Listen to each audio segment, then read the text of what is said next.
अस्सलामुअलैकुम, welcome to my channel Shabana ki Rasoi. तो कैसे हैं आप सब? इंशाल्लाह उम्मीद करती हूँ कि आप सब ठीक होंगे और आप लोगों की दुआओं से मैं भी बहुत ठीक हूँ। और आप सभी लोगों को रमज़ान का 11वां रोज़ा बहुत बहुत मुबारक हो। अल्लाह सबके रोज़े और नमाज और दुआओं को कबूल फरमाए इंशाल्लाह। तो मैं आपको इतना बताना चाहती हूँ कि मैंने आपको बोला था कि मैं सारे स्टोरेज आपको बताने वाली हूँ। तो वैसे मैंने आपको स्टोरेज तो बता दिए थे, जैसे हमारे सब्जी स्टोरेज हो चुका था, फिर हमने मसाले सब स्टोरेज किए थे, और फिर हमने सारी यानी 4 टाइप की इमली की चटनी और मोमोज़ की चटनी और ये सब यानी 4 टाइप की मैंने चटनी स्टोरेज का बता दिया। पर हाँ, मैंने कुछ फ्रोज़न स्टोरेज नहीं बता पाई। उसका रीज़न ये है कि मैंने नहीं बताना था, लेकिन बताना पड़ता है क्योंकि यूट्यूब का ये एक है कि हमें बताना होगा कि हम क्यों नहीं कर पाए, क्योंकि कुछ भी बात झूठ ना लगे ना, इसीलिए।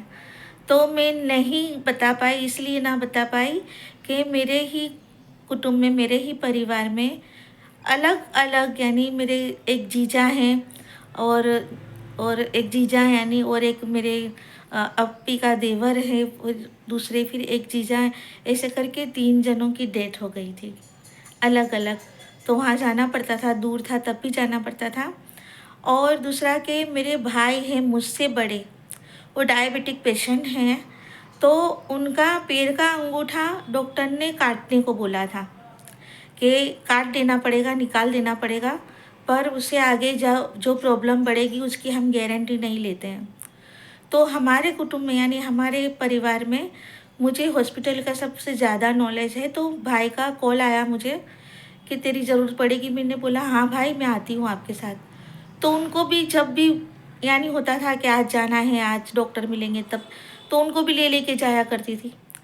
तो मेरे साथ ऐसा होता है यहाँ कि मैं जो बोलती हूँ वो होता नहीं है, कुछ दूसरा ही होता है। तो देखिए, अब खिदमत तो सबकी करनी ही है। मैं तो आप सबको बताती हूँ ना कि हमें हर एक इंसान की एक दूसरे की मदद करनी है। तो फिर वो तो मेरे भाई है, तो फिर उनको लेके जाया करती थी। फिर एक दिन मुझे मिलता था तो मैं सूट कर लिया करती थी। इस तरीके से थोड़ी फ्रोजन डिशेस रह गई, पर अभी बता रही हूँ ना मैं आपको, तो उसमें से भी मैं अलग रखती जा रही हूँ ना कि ये फ्रोज़न कर सकते हैं और नेक्स्ट टाइम हम बना सकते हैं। यानी 2 डिशेस बताती हूँ मैं आपको। तो इसी तरीके से आप बनाया कीजिएगा, और जो ना बता पाई वो मैं अब बताऊँगी। तो बनाते हैं आज शबाना की रसोई में कटोरी चाट। बहुत ही बेहतरीन बनेगी कटोरी चाट, और साथ में बनेंगे मूंग की दाल के वड़े यानी दाल वड़े। तो चलिए बनाते हैं शबाना की रसोई में मेरी स्टाइल में। तो कटोरी चाट के लिए सबसे पहले काबुली चनों को मैंने भिगो दिया था 3 घंटे पहले। तो मैंने 150 ग्राम के आसपास लिए हैं ये चने। तो ये भीगेंगे ना, तब तक के लिए हम दूसरी तैयारी कर लेते हैं। तो मैंने मैदा ले लिया है, देखिए इस स्पून से 4 चम्मच मैंने लिया है ये मैदा, 300 ग्राम है मैदा भी।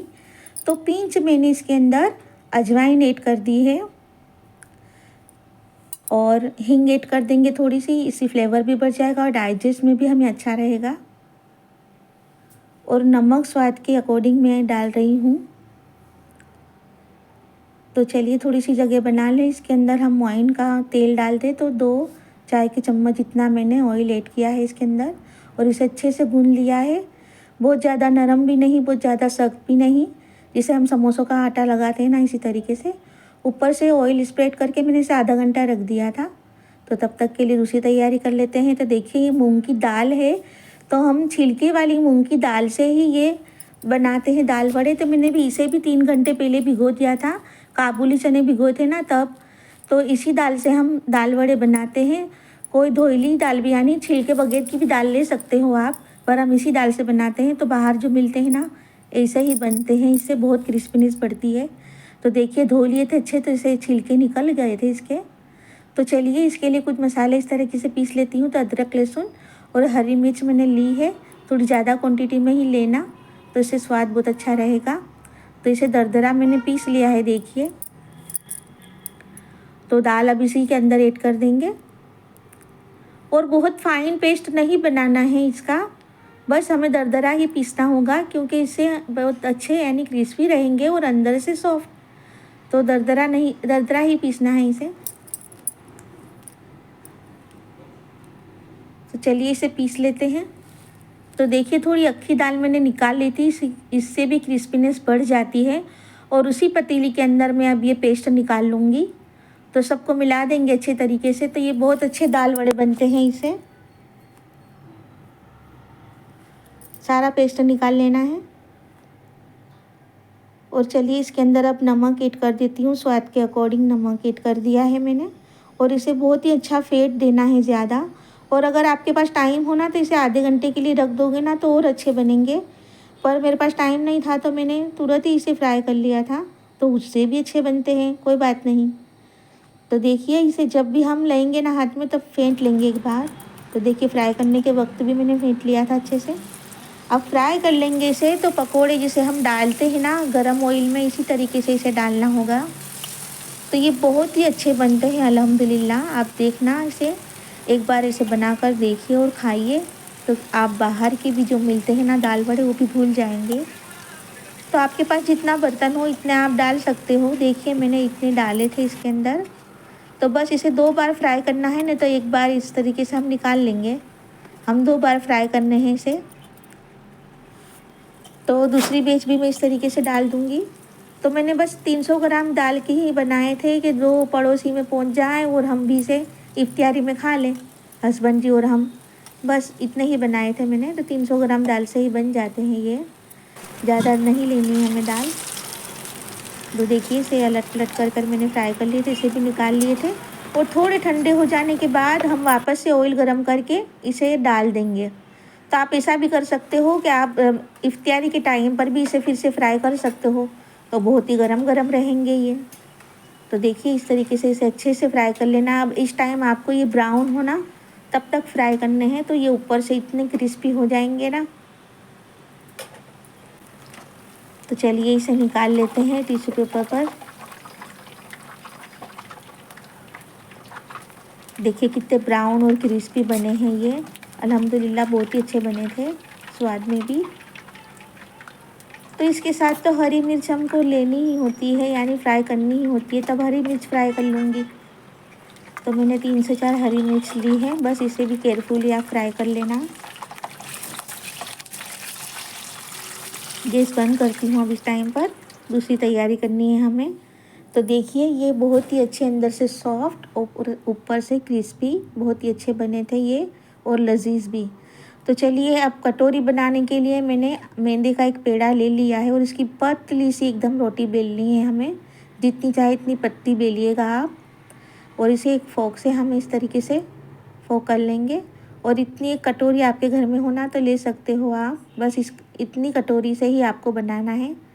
तो सारा आटा अंदर की तरफ हमें जाने देना है। देखिए इस तरीके से अंदर की तरफ जाने देना होगा। और इसे अच्छे से प्रेस कर देंगे, बहुत ज़्यादा भी नहीं, वरना ये फ्राई करने के बाद निकलेगी नहीं। और ऊपर से इस तरीके से काट देंगे ना तो ये आटा जो एक्स्ट्रा का है ना वो निकल जाएगा। देखिए और यहाँ से थोड़ा सा प्रेस करेंगे हम धीमे से, ज़्यादा नहीं दबाएंगे। और फोक से भी कर लेंगे क्योंकि यहाँ से जल्दी ये फूल जाती है ना, इसलिए। तो एक सरखी ये रहे इसीलिए मैं ये कर रही हूँ, आप भी इस तरीके से ही करना। तो चलिए इसे फ्राई कर लेते हैं। तो बहुत ही केयरफुली ये फ्राई करनी होगी आपको, बहुत ही ध्यान से फ्राई करना आप। देखिए मैं इस तरीके से फ्राई करती हूँ, पर आपसे जैसे बने ना ऐसे फ्राई करना आप। देखिए बस ऑयल इस तरीके से स्प्रेड करते जाना है, तो बीच में से कटोरी आपसे ही निकल जाती है, तो कंची से इसे निकाल लेना है। और ऑयल इसके ऊपर मैं डालती जाऊंगी।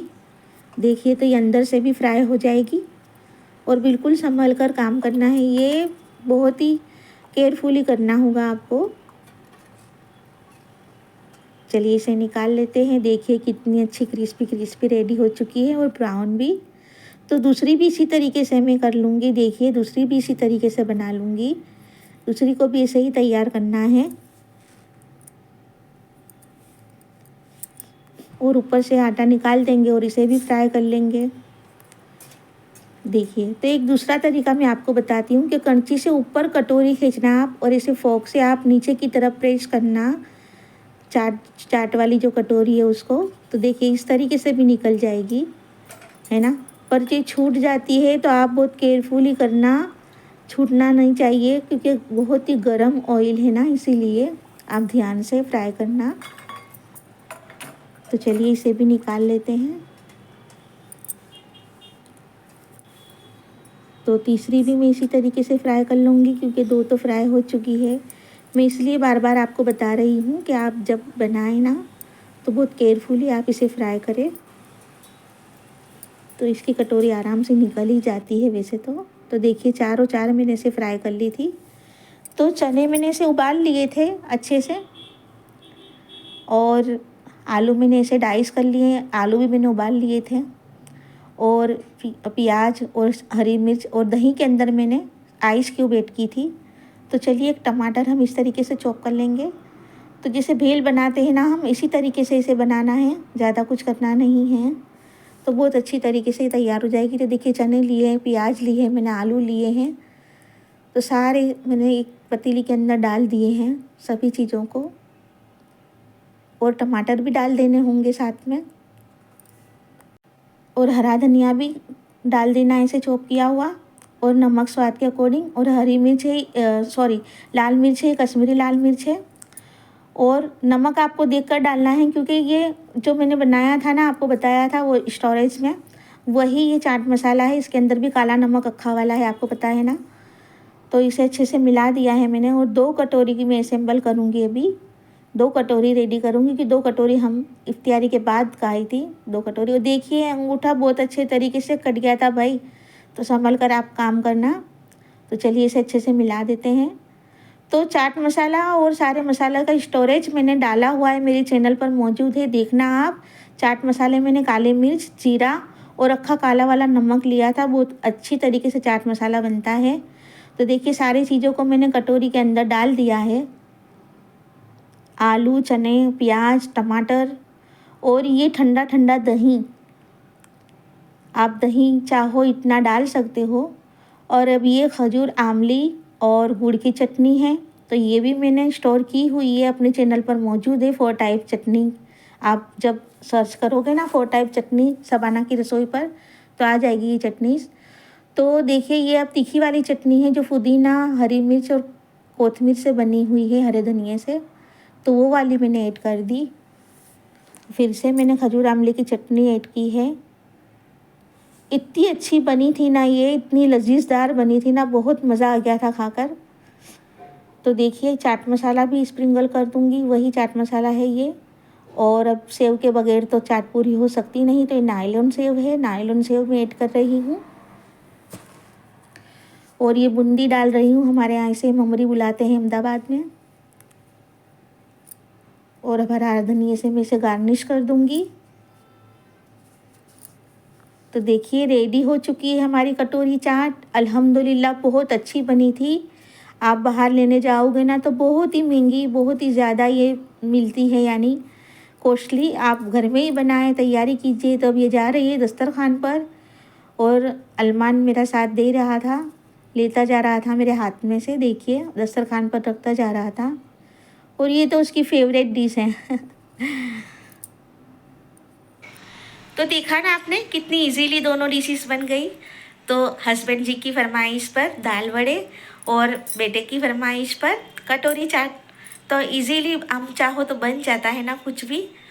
तो आगे तो मैं जी आपको बहुत सारी डिशेस बताने वाली हूँ, इतनी जल्दी साथ नहीं छूटेगा हमारा, बहुत कुछ बताना बाकी है, बहुत सारी रेसिपीज़ बताना बाकी है। तो बने रहिए मेरे साथ। तो मेरे चैनल को सब्सक्राइब कीजिए, लाइक कीजिए एंड शेयर कीजिए ताकि दूसरों का भी फ़ायदा हो, और सब्सक्राइब कीजिए ताकि आपको मेरी नोटिफिकेशन जल्द से जल्द मिल जाए, है ना। तो मिलती हूँ नेक्स्ट रेसिपी में, तब तक के लिए अल्लाह हाफिज़, दुआओं में याद रखना।